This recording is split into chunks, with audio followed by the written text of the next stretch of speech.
problem with both Bolton and Giuliani is they're unrepentant in their support for the Iraq War. They haven't learned any of the lessons. And if we don't learn the lessons of the Iraq War, we're liable to commit it again. This is something Hillary Clinton never understood.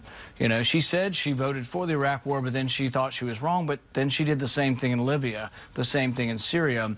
And I think regime change in the Middle East hasn't worked. And so I think it's important that we get someone head of the State Department that understands what Donald Trump said over and over again. The Iraq War was a mistake. Kentucky Senator Rand Paul, you heard him right there from yesterday's broadcast of Face the Nation on CBS News, saying he doesn't want to see Rudy Giuliani or John Bolton as Secretary of State. So by deductive reasoning, he's a Mitt Romney guy. We are so pleased to have a couple of gentlemen with us to talk about the Trump transition. Again, via Skype from Nashville, Tennessee, a creator of Tea Party Nation, Judson Phillips, and also via Skype, Thomas L. Rhodes Fellow at the National Review Institute, Ian Tuttle. Gentlemen, thank you for hanging in there. Since the name of the program is America Talks Live, I think you would find it entirely fitting and proper that we start talking to America. And first, from Yellville, Arkansas, calling in at 1-877-NEWSMAX, Verlin is on the line. Verlin, welcome to America Talks Live. Thank you, J.D. You bet. I'm all for Rudy Giuliani. I remember what he done at 9/11. And my opinion about Rudy Giuliani is, if you can hear me. Yes, sir. I'm listening to what you're saying. You bet. My opinion about Rudy Giuliani, I think he's going to be like John Wayne toilet paper. Rough, tough, won't take crap off nobody. All right. That's that you get a check in the box for picturesque speech, Verlin. There it is, Judson. Our friend from Arkansas, Verlin, says that Rudy Giuliani is his pick because he's got a perception as a tough guy.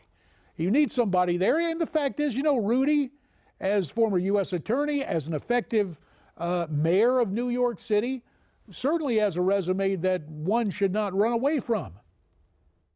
No, and right now I don't think there's any real bad choices in the running. I mean, whether you have Giuliani, whether you have Romney, or whether you even have John Bolton, who I guess from the way the Trump administration is talking right now is not in the running. But either one of those guys would be good. But you know, let's remember something here. In the Trump administration, orders are definitely going to come down from the top. And Trump's got a business background, so he thinks of life as with him as a CEO. But he's going to transform Mike Pence into not a vice president, but a chief operating officer, his right-hand man. Because, I mean, look, he tagged him to take over the transition team. And by all accounts, Pence is doing a great job. First thing he did is fire all the lobbyists. And tell me what's wrong with that. Yeah, well, you know, that's the whole thing. And I agree with your assessment on the organizational board, mindful of the constitutional parameters. It is, in essence, as if Trump is the CEO and Pence is the COO. But let's continue our discussion on the cabinet. However things work out here, let me get to you, Ian, because we really need to transition to another important job, and that is Secretary of Defense. Now, it may be you need a statesman at the State Department, but as SecDef, is it cool to have a guy with a nickname Mad Dog? I refer to Marine General James Mad Dog Mattis. Mr. Trump offering a tweet over the weekend for those who monitor the Twittersphere. General James Mad Dog Mattis, who is being considered for Secretary of Defense, was very impressive yesterday. A true general's general. Now, Ian, as I recall, from the realm of the Never Trumpers, Mattis at one point was the choice. He was the guy who's going to step in and run. So certainly Mr. Trump is looking at a guy who has at least received the approval of a good amount of the Washington establishment, is he not? Yeah, that's generally right. There was a little momentum there for Mattis from folks looking for a third-party option.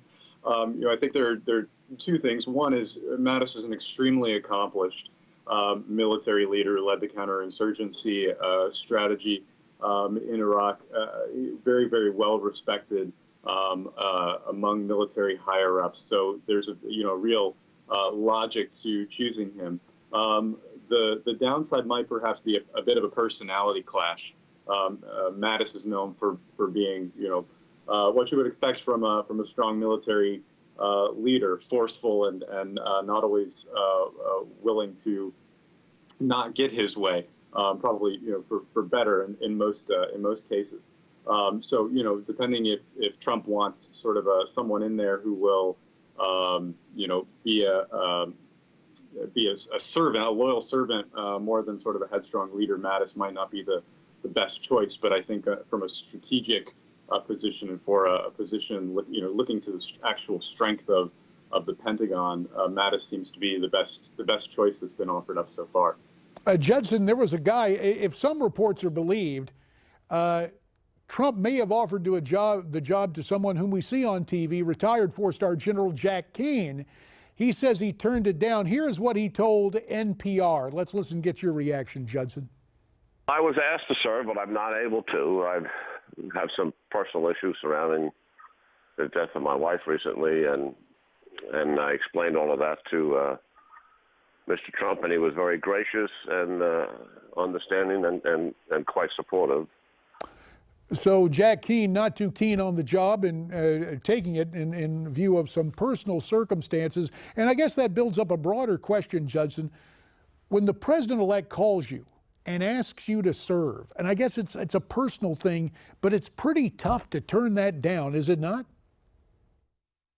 I think it would be tough to turn down, but also, anybody who's looking or who's being asked to serve does have to ask the question, am I capable of serving at this time? And Keane may have just said, the answer to that question is no. And if you can't do the job, the only thing worse than saying no to the president is saying yes when you're not up to it.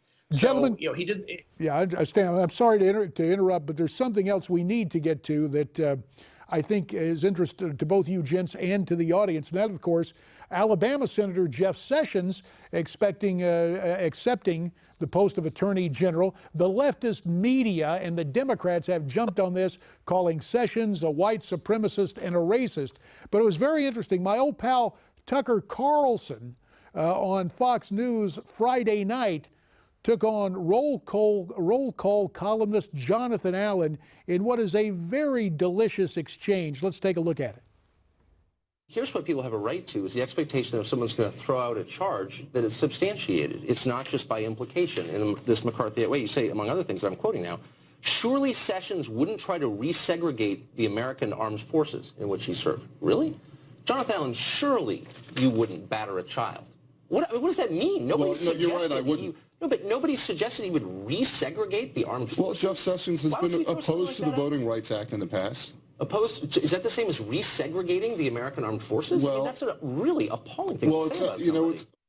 And you see what Jonathan Allen, who personally is an amiable enough guy, but I guess that's the Washington way now. I forget the column, but what we've seen in the past little while is a media veto.